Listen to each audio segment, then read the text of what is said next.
following is a commentary by attorney-author Andrew Shatkin. The essay that I present to the public here is Who Reads the Bible and Why? The essay and these topics can be found in my book, Essays on the Christian Worldview and Others, Political, Literary, and Philosophical, published by Hamilton Books. I here present to the public Who Reads the Bible and Why, taken from the book I just mentioned and modified. The Bible is a very old document. In fact, it is an ancient book. Some of it dates back to 1500 BC in its present written form. It consists of the Hebrew Scriptures, or Old Testament, which claims to be God's covenant and dealings with the people of Israel. The New Testament is the narrative of the life of Jesus of Nazareth, his death and resurrection, message, deeds, and sayings, as well a number of letters and documents tracing the growth and history of the early church in the book of Acts and the development of a Christian doctrine, particularly in the Pauline epistles. For a long time, particularly for English-speaking Protestants, and more particularly in America, the Bible was the most important and widely read of books well into the conclusion of the 19th century, particularly in the form of the Authorized or King James Version of the Bible of 1611. Sad to say, this is no longer the case. The Bible, at the present time, is read, at least in the Western world of Europe, Canada, Australia, and New Zealand, by a minority. This is not surprising in light of the scientific, medical, technological, and economic progress and growth that offer people a level of comfort and prosperity in this life that mutes the offer of eternal life through Christ, which the Bible offers. Who then reads the Bible, and why? There is one group, and this is by far the largest in this modern age and society, that either do not know of the Bible or have no interest in reading it. They may be said to be indifferent to the Bible. In fact, this group are indifferent to most old books and literature, whether Homer, Shakespeare, Spenser, the Greek tragedy of Achilles, Euripides, and Sophocles, or even Jane Austen and Charles Dickens. Their lives are blissful and happy, albeit uninformed. Their ideas, principles, and guiding thoughts, if they exist, result and come from some sort of osmosis or process of absorption from what the media, computers, and television may offer them. If they are offered some sort of unlimited sexual freedom, they may take hold of it. If they are offered the materialism of our capitalist system, they may take this as a model, giving no thought or concern that avarice and the acquisition of material goods are hardly guiding life principles or role models. The idea that there is anything in them that is wrong and that requires repair, intervention, or fixing by an eternal God, or, in fact, that their lives are empty and that they are failed beings and not autonomous but dependent creatures, never occurs to them.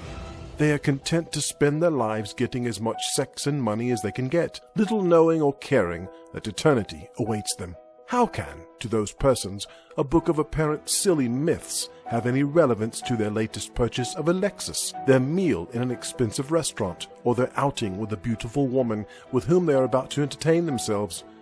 This is the first group. The second group are those who read the Bible as a work of literature, particularly in the form of the Authorized Version of 1611. They are a very thin minority. It is true that the Bible contains much great prose and poetry. Indeed, I would challenge anyone to tell me which they would soon grow tired of, the Psalms in their English translation or Plato in an English translation. Most people who read the Bible as literature might read it in a college or graduate level course. In fact, there are very few people who read and regard the Bible as literature. I think this is so because the Bible as a book was not meant to be literature, but a revelation of God's intervention and acts in human history, and more ultimately, a guide and advisement of how we should live our lives ethically and morally, and, most importantly, of how we may obtain eternal life through faith in the crucified and risen Jesus Christ. In short, I think, the Bible is little read as literature because it is not meant to be literature. Now we come to the third group. This is by far the largest group of Bible readers. These persons read the Bible as the revelation by God as how they should live and what they should believe to be true about lasting, ultimate, and important things. These people read the Bible to find out what life means, how and what they should believe, and what they may be able to attain in the end as human beings.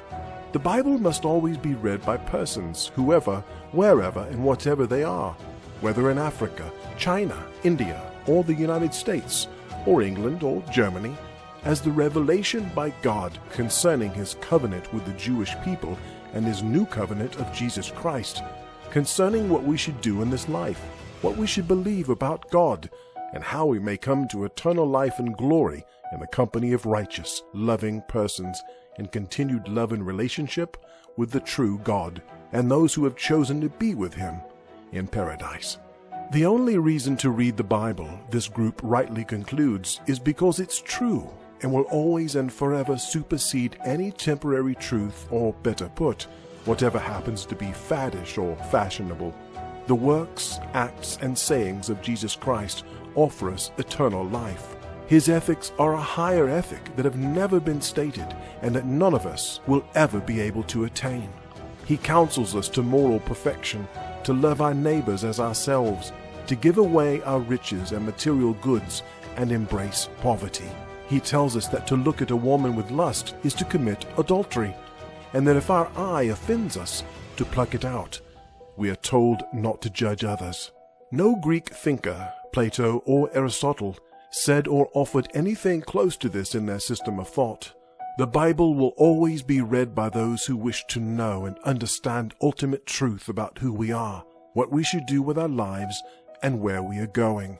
This minority of Bible readers, however large or small, will read the Bible for what it is meant to be, not as literature and not as an old and irrelevant book, hardly competition for the internet or cable television, but for what it is, the sum of the revelation from the eternal God to a failed, broken, twisted, and misdirected humanity in need of restoration and regeneration. In a word, salvation.